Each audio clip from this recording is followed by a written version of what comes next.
Welcome to my channel. এবছর 2024-25 শিক্ষাবর্ষের একাদশ শ্রেণীর অনলাইনে রেজিস্ট্রেশন প্রক্রিয়া কিন্তু শুরু হয়ে গেছে। গত বছর যারা একাদশ শ্রেণীতে রেজিস্ট্রেশন করেনি বা গত বছর যারা একাদশ শ্রেণীতে অকৃতকার্য হয়েছিল তারাও কিন্তু এবার নতুন করে আবার রেজিস্ট্রেশন করে এই সেমিস্টার পদ্ধতিতে চলে আসতে পারে। আজ দেখবেন সহজে কিভাবে একাদশ শ্রেণীর রেজিস্ট্রেশন করা যায়। এই একাদশ শ্রেণীর রেজিস্ট্রেশন করার জন্য প্রথমে গুগল বা ক্রোম ব্রাউজারে গিয়ে এই WBCHSE এটি টাইপ করবেন। টাইপ করার পরে সেটি সার্চ করলেই যে পেজ খুলে যাবে সেই পেজে একদম সবার প্রথমে যে ওয়েবসাইটটি দেখাবে সেটিতে আপনারা টাচ বা ক্লিক করতে পারেন। এই ওয়েবসাইটের লিঙ্ক আমার ডেসক্রিপশান বক্সে দিয়ে দেবো, সেখান থেকেও সরাসরি এই ওয়েবসাইটে পৌঁছে যেতে পারেন।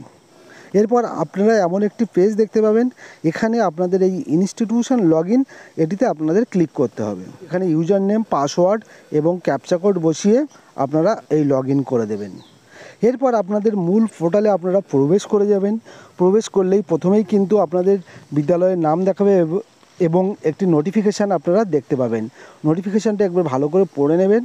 এবার একাদশ শ্রেণীর অনলাইন রেজিস্ট্রেশন করার জন্য আপনাদেরকে এই বাঁ দিকে যে 3 লাইন রয়েছে সেটিতে টাচ করতে হবে। আপনারা যে মেনুগুলো দেখতে পাবেন তার মধ্যে এই ফর্মস এই মেনুতে আপনারা ক্লিক করবেন। ক্লিক করলেই এর দুটো সাব মেনু আপনারা দেখতে পাবেন। সেখানে এই স্কুল অ্যাপ্লিকেশান এটিতে আপনারা ক্লিক করে দেবেন। ক্লিক করলেই আপনারা প্রথমে চলে আসবেন এই সেকেন্ড অপশানটিতে ইম্পোর্ট বাংলা শিক্ষা ডাটা। আগে কিন্তু আপনাদের বাংলা শিক্ষায় একাদশ শ্রেণীর যে ছাত্রছাত্রীদের ট্রান্সফার ইন করেছেন সেগুলো কিন্তু এই পোর্টালে আগে ইম্পোর্ট করে নিতে হবে। সকলের নাম এই পোর্টালে ইম্পোর্ট করার জন্য আপনারা এখানে এই যে ইম্পোর্ট অল স্টুডেন্ট ডাটা এটিতে ক্লিক করে দেবেন। ক্লিক করলেই কিন্তু একাদশ শ্রেণীর সমস্ত ছাত্রছাত্রীর ডাটা কিন্তু এই কাউন্সিলের পোর্টালে কিন্তু চলে আসবে। এবার আপনারা যদি এক একটা করে স্টুডেন্টেরও করতে চান তাহলেও কিন্তু আপনারা করতে পারেন। সেক্ষেত্রে যেই স্টুডেন্টের আপনারা নাম ইম্পোর্ট করবেন সেই স্টুডেন্টের স্টুডেন্ট কোড বা আইডি নম্বর কিন্তু আপনাদের প্রয়োজন। একটি একটি করে আপনারা কোনো স্টুডেন্টের নাম ইম্পোর্ট করতে চাইলে আপনারা কি করবেন, আপনারা এই পেজটির যে প্রথমে স্টুডেন্ট কোড আছে সেখানে ওই স্টুডেন্টের স্টুডেন্ট কোডটি আপনারা বসিয়ে দেবেন। এই স্টুডেন্ট কোডটি বসানো হয়ে গেলে আপনারা এই ইম্পোর্ট স্টুডেন্ট বাই কোড এটিতে আপনারা ক্লিক করে দেবেন। আপনারা একটু স্ক্রল করে নিচের দিকে চলে এলে আপনারা দেখতে পাবেন এখানে কিন্তু এই যে স্টুডেন্টের নাম আপনারা ইম্পোর্ট করেছেন সেই স্টুডেন্টের নাম আপনারা দেখতে পাবেন। আপনারা এখানে যে স্টুডেন্টের নামটি ইম্পোর্ট করেছেন সেই ইম্পোর্টের নামের পাশে দুটি অপশান কিন্তু আপনারা দেখতে পাচ্ছেন। একদম বাঁদিকে যে দুটি অপশান রয়েছে, একটি হলো রেজিস্টার আর একটি ক্রস চিহ্ন। ক্রস চিহ্ন লাল রঙের যেটি আছে সেটি হলো আপনারা ইম্পোর্ট করা নামটি যদি ডিলিট করতে চান তাহলে ক্রস চিহ্ন দিলে কিন্তু ডিলিট হয়ে যাবে। তাহলে আমি যেহেতু ফর্মটি ফিল আপ করবো সেক্ষেত্রে এই রেজিস্টার এই অপশানটিতে ক্লিক করতে হবে। ক্লিক করলেই বাংলা শিক্ষা পোর্টালে এই স্টুডেন্টের যে পার্সোনাল ডিটেলস ছিল সেগুলো কিন্তু সব এখানে শো করবে। এই পার্সোনাল ডিটেলসগুলো একবার দেখে নেবেন। যদি কোথাও এই পার্সোনাল ডিটেলস ভুল থাকে তাহলে কিন্তু আপনাদেরকে আগে বাংলা শিক্ষা পোর্টালে এডিট করতে হবে। এডিট করার পরে এখানে আরও একবার ইম্পোর্ট করে নিতে হবে বা আপডেট পার্সোনাল ডিটেলস এটি করে নিতে হবে। কীভাবে বাংলা শিক্ষা পোর্টালে এডিট করবেন তার ভিডিও আমার এই চ্যানেলে দেওয়া আছে, সেই ভিডিওর লিঙ্কগুলো আমার এই ভিডিও ডেসক্রিপশান বক্সে পেয়ে যাবেন। এরপরে আপনারা স্ক্রল করে নিচের দিকে আসবেন, কারণ এখানে কিন্তু আপনারা কোনো কিছুই এডিট করতে পারবেন না। এই বাঁ দিকে যে একটি চেক বক্স রয়েছে অল ইনফরমেশান আর কারেক্ট, এটিতে চেক করে দেবেন।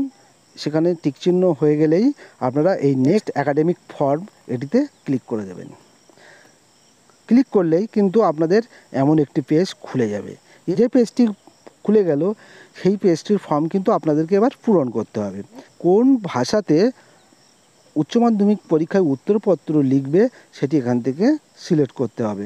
এখানে সিলেক্ট যদি বাংলা মিডিয়াম হয় তাহলে বেঙ্গলি, অন্য কোনো ভাষায় যদি স্টুডেন্টটি উত্তরপত্র লিখতে চায় সেই ভাষাটি আপনারা সিলেক্ট করে নেবেন। এরপরে এই যে লাল কালি দিয়ে লেখা আছে এই ক্যান্ডিডেটটি মাধ্যমিকে ইংলিশ পরীক্ষায় পাস করেছে কিনা সেখানে কিন্তু এখানে চেকমার্কটা দিয়ে দিতে হবে। এরপরে এখানে মাইগ্রেটিং এখানে ইয়েস বা নো করে দিতে হবে। এখানে এই যে নামগুলো আপনারা দেখতে পাচ্ছেন, এই বোর্ডগুলোর আন্ডারে যদি কোনো ছাত্রছাত্রী পরীক্ষা দিয়ে থাকে তাহলে এখানে মাইগ্রেটিংয়ে কিন্তু নো করতে হবে।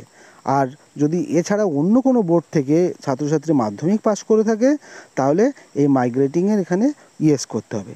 যেহেতু আমার এটি West Bengal board of secondary education, এই WBBSE, তাই এখান থেকে বোর্ডটি সিলেক্ট করে নিলাম। এরপরে ল্যাঙ্গুয়েজ অন, অর্থাৎ আমার এই ছাত্রটির প্রথম ভাষা কী ছিল, বেঙ্গলি ছিল, এখানে বেঙ্গলি সিলেক্ট করে নিলাম। ল্যাঙ্গুয়েজ 2 দ্বিতীয় ভাষা ইংলিশ ছিল, এখান থেকে ইংলিশ সিলেক্ট করে নিলাম।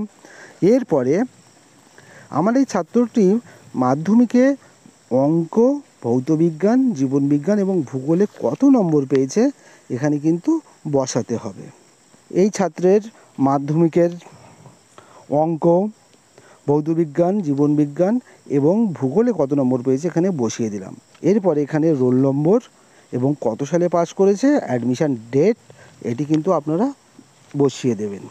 এই রোল নম্বর বসানোর সময় কিন্তু রোল এবং নম্বর এটি কিন্তু একটানা লিখে দিতে হবে, মাঝখানে কিন্তু কোনো স্পেস দিলে চলবে না।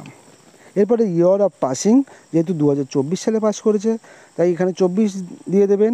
গত বছরে কেউ পাস করে থাকে বা তার আগের বছরে পাস করে থাকে তাহলে 23 বা 2022 সিলেক্ট করে নেবেন। অ্যাডমিশান ডেট, অর্থাৎ কত তারিখে আপনার বিদ্যালয়ে অ্যাডমিশান হয়েছে সেই ডেটটি কিন্তু আপনারা দিয়ে দেবেন। এরপরে সাবজেক্ট অফার, অর্থাৎ সে কোন কোন সাবজেক্ট একাদশ শ্রেণীতে সে নিয়েছে। ফার্স্ট ল্যাঙ্গুয়েজ যেহেতু বেঙ্গলি মিডিয়াম তাই বেঙ্গলি এখানে দিয়ে দিলাম। সেকেন্ড ল্যাঙ্গুয়েজ এখানে ইংলিশ কিন্তু চলে এলো। এরপরে আমরা স্ক্রল করে নিচের দিকে চলে এলাম। এবার এখানে অন্য আরও যে 4টি সাবজেক্ট রয়েছে সেই 4টি সাবজেক্ট আপনাদেরকে চয়েস করে নিতে হবে। এবার আপনাদেরকে সেট সিলেক্ট করতে হবে। সেট অন, সেট 2, সেট 3 রয়েছে। যদি আপনাদের সায়েন্স থাকে তাহলে সেট অন, যদি কমার্স থাকে তাহলে সেট 2 এবং আর্টস গ্রুপ যদি পড়ানো হয়ে থাকে তাহলে সেট 3। আপনারা যদি আপনাদের বিদ্যালয়ে যে যে সাবজেক্টগুলো পড়ানো হয় সব সাবজেক্টগুলো যদি না দেখতে পান তাহলে কিন্তু এই সাবজেক্টের টিচার কিন্তু অ্যালোকেট করতে হবে, অর্থাৎ টিচারের নাম নতুন করে এন্ট্রি করতে হবে। তার ভিডিও আমার এই চ্যানেলে দেওয়া আছে, একবার দেখে নেবেন। তাহলে আমার বিদ্যালয়ে যে যে সাবজেক্টগুলো পড়ানো হয় সেই সাবজেক্টগুলো কিন্তু এখানে শো করছে। এরপরে আপনাদেরকে চলে আসতে হবে কম্পালসারি ইলেকটিভ সাবজেক্ট অন, অর্থাৎ এই ছাত্রটি কম্পালসারি অন হিসেবে প্রথমে কোন সাবজেক্টটি নিয়েছে। এখানে আমার এই ছাত্রটি সংস্কৃত সাবজেক্ট নিয়েছে প্রথমে, তাই এখানে সংস্কৃত সাবজেক্টের কোড হলো সি, আমি এখানে সিটি সিলেক্ট করে নিলাম। দেখুন এখানে কিন্তু এই কোডগুলো দেওয়া রয়েছে। এতে পলিটিক্যাল সায়েন্স, বিএ এডুকেশন, সিএ সংস্কৃত, ইতে ফিলোসফি, জিএ হিস্ট্রি, এইচে জিওগ্রাফি। অর্থাৎ আপনাদের যে যে সাবজেক্ট থাকবে সেই সাবজেক্টের কোডগুলো কিন্তু এখানে দেওয়া থাকবে, আপনারা একবার ওখান থেকে দেখে নেবেন। যেহেতু সংস্কৃত তাই এখানে এই যে আমি কোডটি সি সিলেক্ট করে নিলাম, নিয়ে এই সংস্কৃত এটিতে আপনাদের ক্লিক করে দিতে হবে। এরপরে কম্পালসারি ইলেকটিভ 2, এই ছাত্রটি জিওগ্রাফি সাবজেক্ট নিয়েছে। জিওগ্রাফির কোড নম্বর 8, তাই এই ড্রপ ডাউন থেকে আমরা 8 সিলেক্ট করে নেব। সিলেক্ট করলেই এই যে ডান পাশে এখানে কিন্তু যেমন এখানে কিন্তু এই জিওগ্রাফি এটি চলে এসেছে। এখান থেকে জিওগ্রাফি সিলেক্ট করে নিলাম। এরপরে কম্পালসারি 3 থেকে ফিলোসফি সিলেক্ট করে দিলাম। অপশনাল ইলেকটিভ সাবজেক্ট হিসেবে এই ছাত্রটি হিস্ট্রি রেখেছে, অর্থাৎ এখানে জিতে হিস্ট্রি রয়েছে, আমি এখানে সিলেক্ট করে জিটি সিলেক্ট করে নেব। তাহলে আমার এই পেজটি কমপ্লিট হয়ে গেল। এরপরে নেক্সট ডকুমেন্ট আপলোড, এটিতে আমরা ক্লিক করে দিলাম।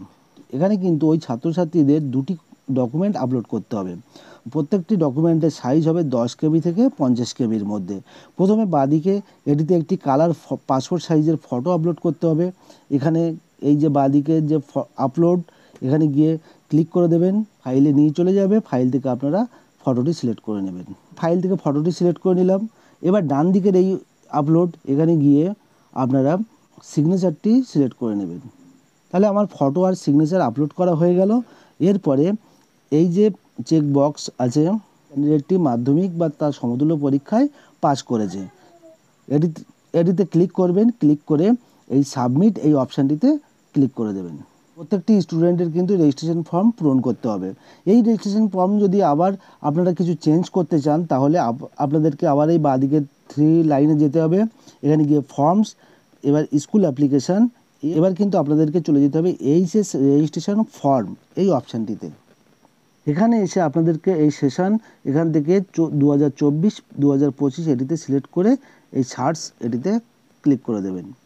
করলেই যে স্টুডেন্টটির আপনারা রেজিস্ট্রেশন ফর্ম করেছেন সেই স্টুডেন্টের রেজিস্ট্রেশন ফর্মটি এখানে দেখতে পাবেন। স্টুডেন্ট যে ফর্মটি পূরণ করেছেন সেটি দেখার জন্য এই যে আই চিহ্নটি রয়েছে সেটিতে ক্লিক করলেই কিন্তু পুরো ফর্মটি আবার দেখতে পাবেন। পাশে যে পেন্সিল চিহ্নটি রয়েছে সেটি দিয়ে আপনারা এডিট করতে পারবেন। যদি ভুল করে আপনারা এটি রেজিস্ট্রেশন করে থাকেন তাহলে এই যে লাল ক্রস চিহ্ন দিয়ে এটিকে আবার ডিলিট করে দিতে পারবেন। এই যে রেজিস্ট্রেশন ফর্মটি পূরণ করলেন এর কিন্তু পেমেন্ট আপনাদেরকে করতে হবে। সেই পেমেন্ট করার জন্য আবারও এই বাঁদিকে 3 লাইনে চলে যাবেন। 3 লাইনে গিয়ে এই ফর্মের আন্ডারে স্কুল অ্যাপ্লিকেশান, এর মধ্যে এই এইচএস রেজিস্ট্রেশন পেমেন্ট এটিতে আপনারা ক্লিক করে দেবেন। সেশনটি এখান থেকে 2024-25 আপনারা সিলেক্ট করে নেবেন। ক্রিয়েট চালান এটিতে আপনারা ক্লিক করে দেবেন। এখানে কিন্তু আপনাদের এইচওআই সিগনেচার এখানে আপলোড করতে হবে। এখানে চুজ ফাইলে গিয়ে আপনাদের যে হেড অফ দ্য ইনস্টিটিউশন বা প্রধান শিক্ষক বা টিআইসি তার সইটি এখানে আপলোড করে দেবেন। আপলোড করার পরে এখানে এই সাবমিট করে দেবেন। আপনারা যতজন স্টুডেন্টের ফর্ম এন্ট্রি করবেন সবগুলোই এখানে দেখাবে। যে যে স্টুডেন্টের পেমেন্ট করতে চান সেখানে প্রত্যেকটি স্টুডেন্টের নামের পাশে চেক বক্স থাকবে, সেগুলো চেক করে দেবেন। সমস্ত স্টুডেন্টের পেমেন্ট করতে চান তাহলে এই চেক অল এটিতে ক্লিক করে এই ক্রিয়েট চালান এটিতে ক্লিক করে দেবেন। এখানে একটি পপআপ আসবে, আর ইউ শিওর, এখানে অবশ্যই ইয়েস করে দিতে হবে। তাহলে এবার এখান থেকে এই পে নাও অপশানে চলে যাবেন।